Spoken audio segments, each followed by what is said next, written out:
Welcome back to another review. I've got the Xtar H3R head torch or headlamp in for testing today, and this was sent in via Xtar for a review. So we'll go through the usual procedure, just cover what's included with the torch, and then go through some tests later on. So on the side of the box you'll see it just shows you the included items. I'll show you those in a bit more detail. A couple of interesting things here. We have a hard hat attachment, and on the back of the box you'll be able to see here we have the power outputs and all of the specifications for you to have a look at.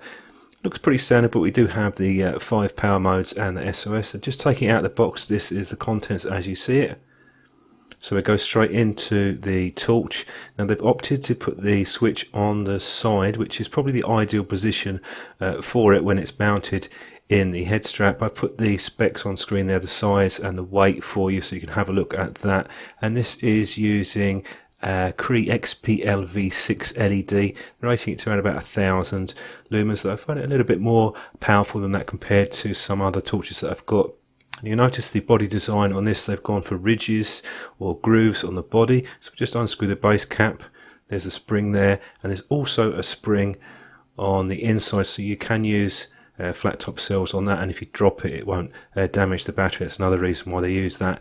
Now the 18650, you don't get one supplied evidently with it, but I have one here that they sent. But you can use the CR123A cells, 16340s. You just can't charge them in the torch.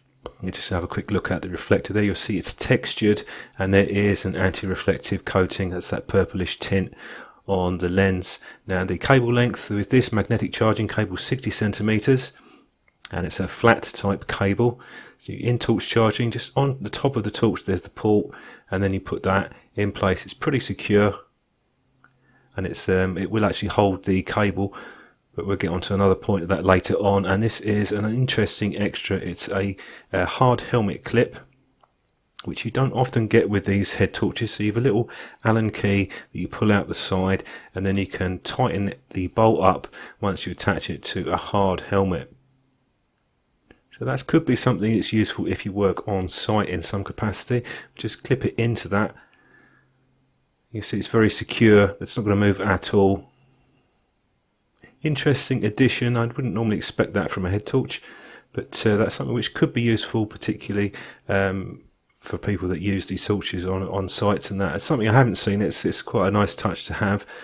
I could certainly find a place for people using that, and I did put it on a hard hat. It's very secure when it's on there, both in the mount and the clamp itself, so it's not going to come off at all. You've no concern about that. There's also a spare ring that's included, and this is a clip, stainless steel clip. There is a hole there, so you could attach a wrist strap to that if you want, or just attach it to the torch. There's no strap included. Now one interesting point here is that you could move it around because you have the same size grooves in the body. That's one potential advantage. You could even turn it upside down if you want. Normally you just get 2 on these head torches, and I'll show it in the head strap. Now it does take a little bit longer to feed this through because of those grooves versus the normal knurling that you get on some torches. You also find that rotating it takes a bit of a while to get used to that because the button's quite big, the switch cover, so you have to sort of hold it at the front and underneath and rotate it around. So when I first got this, I was turning it on and off by accident, but after a while I got used to it. Maybe I would have made the button a little bit smaller. As far as the head strap's concerned, good quality, nice thick padding on that, and fully adjustable as well, so you can rotate that around. They've gone for an open loop design on this. You'll see one part they're hanging down rather than sewn in. Doesn't particularly make any difference to me. A lot of them are sewn in together, but I'll just show you the head strap here with the torch in it. They've gone for this sort of urban camo look on this, and I think it looks okay. It's decent enough. Maybe would have added some reflective stripes on there possibly, but decent enough. On the UI, single press on and off, and it has a mode memory for all power levels, including the turbo mode. So you can push and hold, go through the power levels. Just let go when you're ready to. So those are the 4 power levels that you get, the 4 main levels. And then long press gives you the lockout, also the moonlight and momentary on, so when you touch it, it will come on briefly at the lowest output. And if you double press, takes you straight to turbo. That works even if it's off.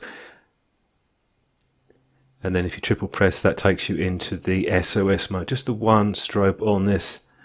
Might have liked a normal strobe as well, but not really a big deal for me on a head torch. Quick look at the instruction manual. Xtar tend to be pretty brief with their manuals, so this just covers the tech specs and parameters again. And good mode spacing on this. They've done a good job with the power levels, and also tells you the operation, which I've just shown you. It's simple enough to follow, and fortunately they use a font that you can actually read. So Xtar's manuals are usually pretty good, and this covers everything you need to know basically, so you can pause that and have a little look if you want to. Now moving on to comparing it to the Nitecore now, we'll look at the two compared, different body design, the HC33. I did a review on that. That has a different type of not just body design, but they've also gone for a different operation as well. The UI is quite different, and it has a smooth reflector. So the Nitecore has a bit of range on it. The Xtar has a sort of medium range, but different design. They've got the switch at the top on the Nitecore, but they have the magnetic base on the Nitecore. The base on the Magnemite isn't magnetic, and the top part is magnetic, but it's not strong enough to hold the torch on its own. So that's something which would have liked to have changed. If they couldn't have done it like that, then possibly just put a magnet in the base cap. And comparing it to the Olight H3R Magnemite, I did a review on this in the summer. It's quite a popular head torch. Olight have gone for a big power on this, and again, different type of beam pattern. They've got the micro lenses on the front there, and they've also got the switch at the top. There's pros and cons to that. It can work better for general purpose use. The magnetic charging's on the bottom on the Olight. Do some beam shots with these two. I'm just going to show you some shots outside so you can see what it looks like. There's no problems at all with the fit and the comfort on this. And this is my water resistance test. Didn't have any issues at all with that. So it's time to do some charging tests. You'll see the LED lights up there, and it turns to red when it's charging. And charging speeds are pretty good on this. I've got over an amp, which is one of the better charging speeds that I've got. I also tried to short it out, and there wasn't any problems. USB has a short circuit protection on it, and we have 4.19 termination voltage, and there is a flashing warning if you get to a very low battery level. So we start off with the Xtar, go through the power levels now. You should be able to see that the textured reflector does sort of give you a more sort of even distribution between the hotspot in the middle, and it does have a bit of one and the outside. Whereas we move on to the H3R Nova, which has a really floody beam pattern on it. It really covers a wide area, although it is more powerful. And the Nitecore HC33.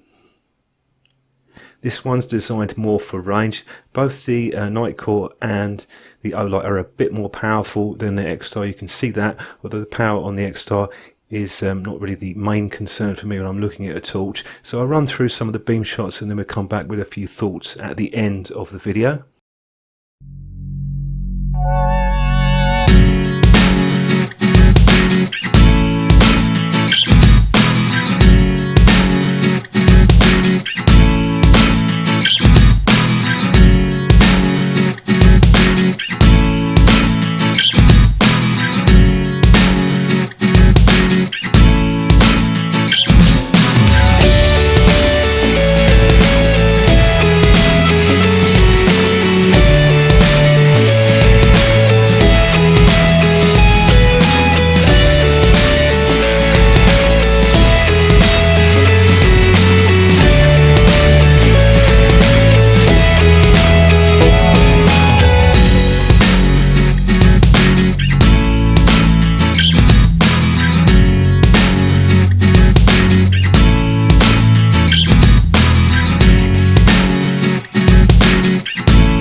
Just a few thoughts on the Xtar H3R. Overall, quite a nice design on this torch. Quite happy with the user interface. You'll notice the beam pattern is quite balanced, so you have a bit of range on this, also a bit of spread. Not as powerful as the Nitecore or the Olight, which is the most powerful torch, but that's not necessarily a big issue. I find it's plenty of power, around about 1000 lumens, also a little bit higher in actual power than some of the 1000 lumen torches that I've got. So nice that they included the bundle with the hard hat attachment and good charging speeds of the magnetic charging, USB charging on that. A couple of things I might have changed. Head magnet would have made that strong enough to support the weight of the torch. That being the case, they could have added one to the base. You could take that out if you didn't want to use it. Maybe make the button a touch smaller. It is easy to accidentally press, but you do get used to it over time, and it does take a bit longer to insert and remove from the head strap. That's because of that grooved body design, although you can position it slightly off center if you needed to. That's one possible advantage. So let me know what you think on this, if you've used one of these head torches, or what would you be looking for in a head torch. Don't forget to subscribe, because I'll be looking at some more torch reviews and other products and gadgets in future reviews, and thanks very much for watching.